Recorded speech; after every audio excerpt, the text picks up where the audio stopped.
ایک جملہ کہہ کے لوگ سائڈ پہ ہو جاتے ہیں، بندہ بیچارہ ساری رات تڑپتا رہتا ہے۔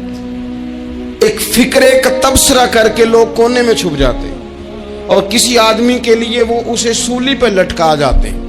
اب پہلے تو اللہ سے یہ معافی مانگیں کہ رب اس جرم سے ہمیں محفوظ فرمائے۔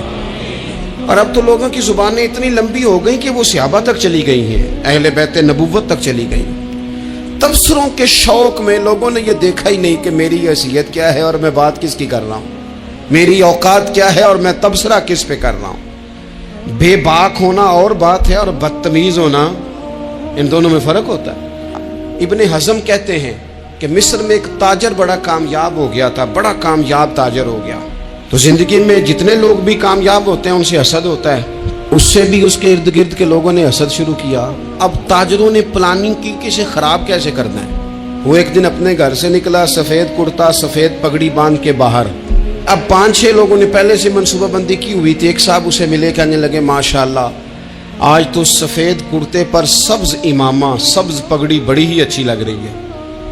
تو وہ ہنس کے کہنے لگا لگتا ہے آپ سو کے اٹھ کے آئے ہیں، پگڑی تو میری سفید ہے۔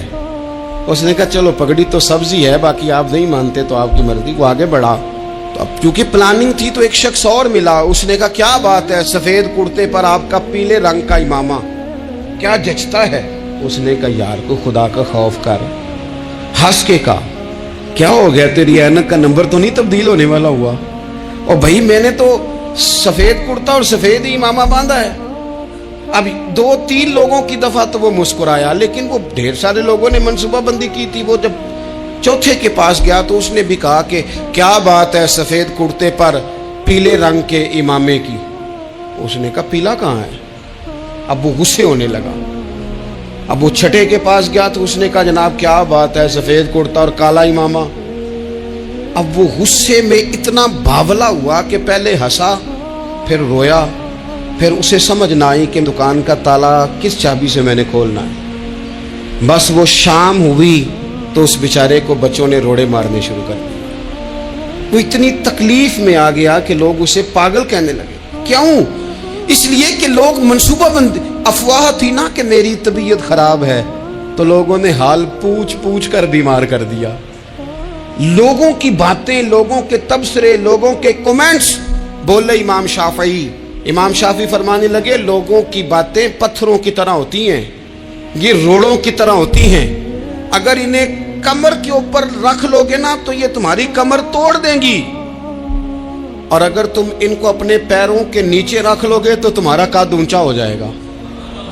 بس دنیا میں وہ لوگ پریشان ہوتے ہیں جو لوگوں کی باتوں کو کندھوں پر سوار کر لیتے ہیں، جو پیروں کے نیچے رکھے، جو پاؤں کے نیچے رکھے ان کا قد۔ وہ پرانے زمانے میں نا عارف رومی رحمۃ اللہ علیہ فرماتے کہ ایک بیل گائے گر گئی تھی کنویں کے اندر، تو اب وہ لوگ اس کو نکال تو نہیں سکتے تھے، تو انہوں نے اس طرح کیا کہ مٹی ڈالنی شروع کر دی کہ اب بدبو آئے گی، پریشانی ہوگی، تو اس کو بند کر دیتے ہیں اندر ہی کنویں کو، کنواں نئی جگہ پہ کھود لیتے ہیں۔ انہوں نے جب اس کے اندر مٹی ڈالی نا تو وہ گائیں جو تھی وہ مٹی جھاڑ کے تو مٹی کے اوپر آ گئی۔ انہوں نے پھر مٹی ڈالی تو وہ تھوڑی اور اوپر آ گئی، اور مٹی ڈالی تو اور وہ مٹی ڈالتے گئے اور گائیں وہاں سے کنویں سے باہر آ گئی۔ لوگوں نے دفن کرنا چاہا، وہ باہر نکل آئی۔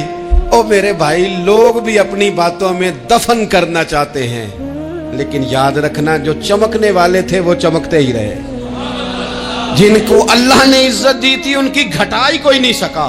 یہاں تو میں نے یہ دیکھا ہے اس معاشرے میں کہ جھوٹے سے جھوٹا آدمی، اس کے بھی فالوور ہوتے ہیں، دغے باز سے دغے باز بندہ، اس کے بھی گویوں کے فالوور، اداکاروں کے فالوور، فلانے کے فالوور۔ اس کا یہ تو بھئی انسان کا مزاج ہے، ہر بندہ کانوں کا کچا ہے، کوئی تھوڑا زیادہ کچا ہے، کوئی تھوڑا کم کچا ہے، تو باتیں تو ہوگی، لوگ منہ میں زبان رکھتے ہیں تو گفتگو تو کریں گے۔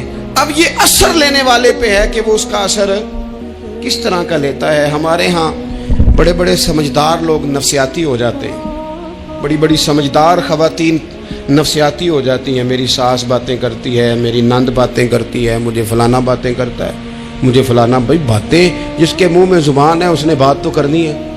اب آپ نے کیوں یہ دعویٰ کر لیا ہے کہ آپ اتنے اونچے چلے جائیں کہ آپ کو بات ہی کوئی نہ کرے؟ کیا حرج ہے اس میں؟ اگر کوئی آپ کو بات کر دے تو کیا ہے، ہم کسی نے کر لی تو پھر کیا ہوا؟ اس کا اتنا اثر قبول کرنا کہ ساری رات سونا ہی نہ, پریشان ہو جانا. اور بعض لوگ ایسے ہیں جنہیں اتنی باتیں نہیں ہوتی جتنی انہیں ٹینشن ہوتی ہے. یعنی وہ دو بندے کونے میں کھڑے ہیں تو میری ہی بات کر رہے, اور بھائی وہ اتنا اہم نہیں ہے, انہیں کوئی اور کام بھی ہو سکتا ہے, تیری بات ہی انہوں نے کرنی. بلا وجہ لوگ سمجھتے ہیں کہ میں بڑا اہم آدمی ہوں, وہاں بھی مجھ پہ تبصرہ ہو رہا ہے, یہاں بھی ہو رہا ہے. اس پہلو سے باہر آئیں, اس کمپلیکس سے نکل آئیں. اور نبی پاک کا یہ طریقہ ہے. مسند امام احمد بن حنبل میں حدیث موجود ہے, حضرت عبداللہ ابن مسعود رضی اللہ تعالیٰ عنہ, کمال آدمی حضرت عبداللہ ابن مسعود, حضور نے فرمایا عبداللہ ابن مسعود سے قرآن سیکھا کرو, یہ اسی طرح پڑھتے ہیں جس طرح میرے اوپر نازل ہوا تھا. حضرت عبداللہ ابن مسعود کو نبی پاک علیہ السلام نے فرمایا درخت پہ چڑھ کے ذرا میرے لیے مسواک تو اتار دو. حضرت عبداللہ ابن مسعود کی پنڈلیاں پتلی پتلی تھی, ٹانگیں پتلی تھی, وہ درخت پہ چڑھے, ہوا چلی تو کپڑا تھوڑا ہٹ گیا, تو بعض لوگ ان کی پتلی پنڈلیوں کا مذاق اڑانے لگے, معاذ اللہ, دیکھو کیسی باریک باریک پنڈلیاں ہیں, کیا انداز ہے. اب حضور بیٹھے ہیں نا, تو انہوں نے جو بات کی تھی وہ بات بھی درست تھی, پنڈلیاں واقعی پتلی تھی, اور کوئی بھی اس انداز میں دیکھتا تو شاید مسکراتا. جب انہوں نے کہا نا دیکھو پتلی پنڈلیاں, تو حضور نے ہمارے لیے طریقہ کیا چھوڑا, ہمارے لیے سیرت کیا چھوڑی. حضور سید عالم فوراً ارشاد فرمانے لگے, نبی پاک فرمانے لگے چپ کرو, تم میرے عبداللہ کی پنڈلیوں کو پتلا پتلا کہہ رہے ہو نا, قیامت کے دن جب میزان لگے گا اور ان پنڈلیوں کا تمہیں وزن پتا چلے گا, پھر پتا چلے گا میرے عبداللہ کی شان کیا ہے. یہ بڑی وزنی پنڈلیاں ہوں گی, جب ان کا میزان پر وزن تو لگ, تو آپ دفاع کریں.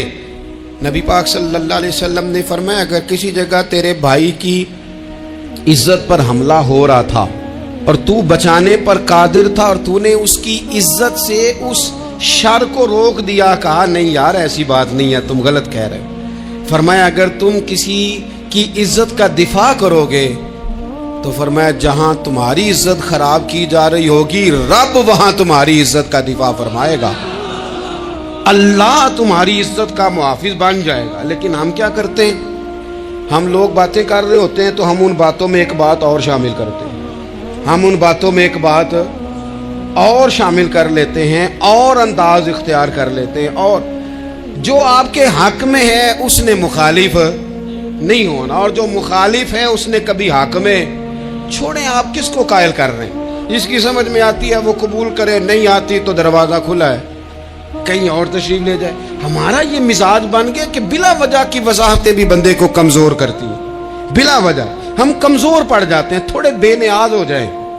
چھوڑیں, اتنی اتنی لمبی زبانیں کھول کے لوگوں نے صحابہ کے بارے میں باتیں کی, باتیں ہو رہی ہیں. لوگ جن کو دبانا چاہتے تھے, آج نہیں صوفیاء کی مخالفت شروع ہوئی, ان کے زمانے میں بھی ہوئی, ان کے دور میں ان کے خلاف کتابیں لکھی گئیں.